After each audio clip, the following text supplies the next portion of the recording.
Saya tidak peduli siapapun Anda. Anda pernah bermaksiat, Anda pernah berbuat salah. Kita manusia yang tidak luput dari dosa. Tapi saya ingin berikan tawaran dari Al-Quranul Karim. Quran surah keempat An-Nisa ayat 100, posisi paling kiri sebelah bawah. Pernah ada orang berbuat maksiat yang tak terlukiskan. Ada seorang yang pernah bunuh orang. Bunuhnya bukan 1, 2, 100 orang. Tak terlukiskan bilangannya. Kriminalitas tidak perlu diukur karena Anda akan lelah menghitungnya. Ketika Allah berkenan memberikan hidayah kepadanya, Masya Allah. Dan hidayah selalu terbuka pada siapapun sepanjang ia mau mengambilnya sebelum nyawa sampai di kerongkongannya. Tiba-tiba datang ia pada seorang alim dan berkata, saya ingin berubah. Alim ini kemudian menyampaikan pada orang dimaksud, Anda bukan berarti tidak bisa menjadi orang baik. Hanya Anda tinggal di lingkungan yang tidak mendukung Anda jadi baik. Keluarlah dulu dari tempat itu.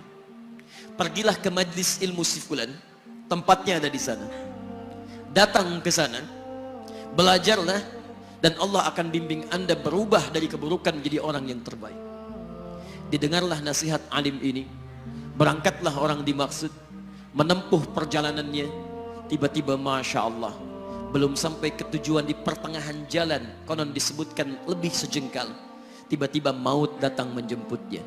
Thumma yudrikul maut. Apa yang terjadi? Langkahnya dihitung sebagai ibadah. Dalam terapnya dia beristighfar, tobat kepada Allah subhanahu wa ta'ala. Taubat yang menghadirkan cinta Allah subhanahu wa ta'ala. Quran surah kedua ayat 222 di ujung ayatnya. Innallaha yuhibbut tawwabin. Allah mencintai orang-orang taubat. Dan cinta Allah menghadirkan ampunan bagi seluruh dosanya. Quran surah ketiga Ali Imran ayat 31, paling kiri sebelah atas. Qul in kuntum tuhibbunallaha fattabi'uni yuhibbukumullah. Allah cintai orang yang mau taat pada Rasulnya. Lihat, ketika Allah mencintai seorang hamba, wa yaghfir lakum dzunubakum, Allah ampuni seluruh dosa-dosanya. Derap langkahnya menghadirkan istighfar, taubatnya menghadirkan cinta Allah menghadirkan seluruh ampunan bagi dosa-dosa yang ia miliki. Maka apa yang terjadi? Di tengah perjalanan maut menjemputnya, thumma yudrikhul maut faqad waqa'a ajruhu 'ala Allah.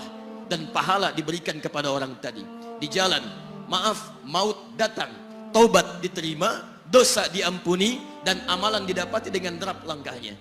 Maka apa yang terjadi? Thumma yudrikhul maut faqad waqa'a ajruhu 'ala Allah. Pahalanya dituliskan oleh Allah, dakhalal jannah, kata Nabi, masuk surga orang ini. Anda bisa bayangkan, pernah bunuh orang 100 orang, mabuk tak terlukiskan, kriminalitas tak perlu dihitung. Ketika dia mau bertobat, datang ke majlis ilmu, Masya Allah, meninggal di tengah jalan, kata Nabi, dakhalal jannah.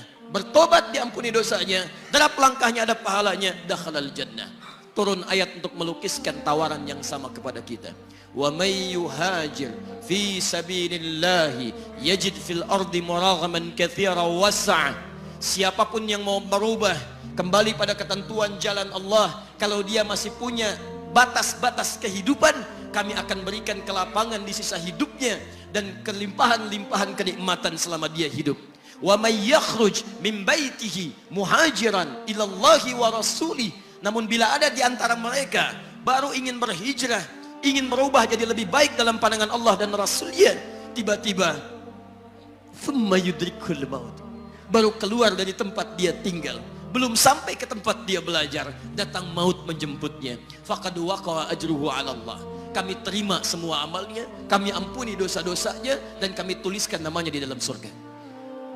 Bila 100 orang saja yang pernah dibunuh oleh orang ini, pernah bunuh 100 orang, mabuk tak terlukiskan, kriminalitas tak terhitung, mau berangkat ke majlis ilmu, tak sampai ke majlisnya, meninggal dia, bisa masuk surga.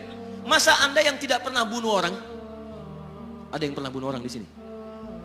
Boleh angkat tangan? Ada polisi di sini, langsung saya sampaikan insyaallah. Anda gak pernah bunuh orang, Anda tidak pernah mabuk, Anda tidak pernah berbuat kriminalitas seperti orang dulu. Salah, wajar, tapi pintu tobat terbuka untuk kita semua.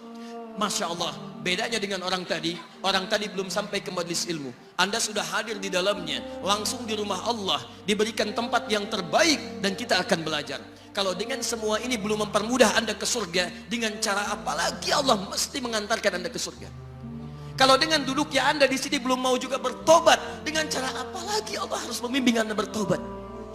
Kalau dengan seperti ini belum juga Anda taat kepada Rasul, dengan cara apa lagi Allah mesti meyakinkan Anda untuk taat kepada Rasulullah SAW?